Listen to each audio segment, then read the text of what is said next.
Hello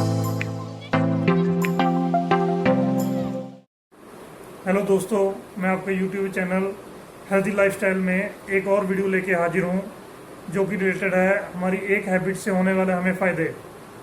तो आइए हम जानते हैं कि क्या क्या फ़ायदे मिल सकते हैं सिर्फ एक हैबिट चेंज करने से। आज हम इसी के बारे में बात करने वाले हैं कि हम अपनी सांस लेने की क्रिया, जो हम नाक से सांस लेते हैं, कोई मुंह से सांस लेते हैं, तो उसको कैसे सही करें जिससे हमें कई तरह की बीमारियों से छुटकारा मिल जाए। तो हम उसी के बारे में जानने वाले हैं।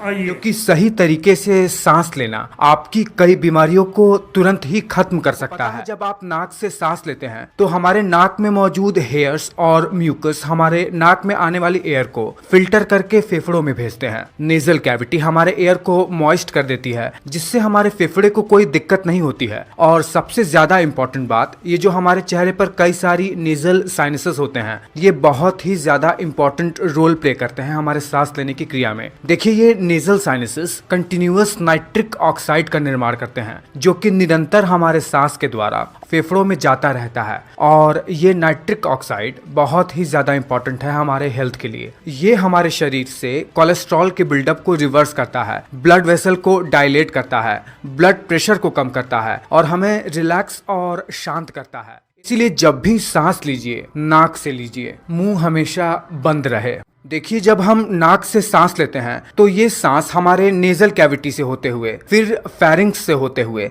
हमारे इस पोर्शन पर आ जाती है, जहां पर हमारा विंड पाइप और फूड पाइप दोनों का ओपनिंग मिलता है। देखिए, हमारा ये जो फूड पाइप यानी इसोफेगस होता है, इसके ऊपरी ओपनिंग पर एक अपर इसोफेजियल स्फिंक्टर होता है, जो कि नॉर्मली रेस्टिंग पोजीशन पर क्लोज रहता है और तब तक नहीं खुलता है जब तक कोई चीज हम स्वेलो नहीं करते हैं, जब तक एपिग्लॉटिस विंड पाइप को ढककर इस स्फिंक्टर को ओपन नहीं कर देता है। देखिए, होता क्या है, जब एयर यहां पर आती है तो इस स्फिंक्टर से टकराकर हमारे फेफड़े के अंदर चली जाती है, हमारे विंड पाइप से होते हुए। और एयर कभी भी हमारे पेट में नहीं जाती है, हमेशा फेफड़ों में। जब हम मुंह से सांस लेने लगते हैं तो ये जो एयर हमारे माउथ में आती है, ये हमारे सलाइवा को सुखा देती है। और हमारा सलाइवा क्या करता है कि बाहर से आने वाले पैथोजन से फाइट करके किसी भी इंफेक्शन से हमें बचाता है। जब हम मुंह से सांस लेते हैं तो होता यह है कि ऐसे व्यक्तियों को कंटिन्यूअस इन्फेक्शन की शिकायत रहती है, क्योंकि जो एयर बाहर से आती है वो फिल्टर हो ही नहीं पाती है, जैसे नाक से सांस लेने पर होता है। प्लस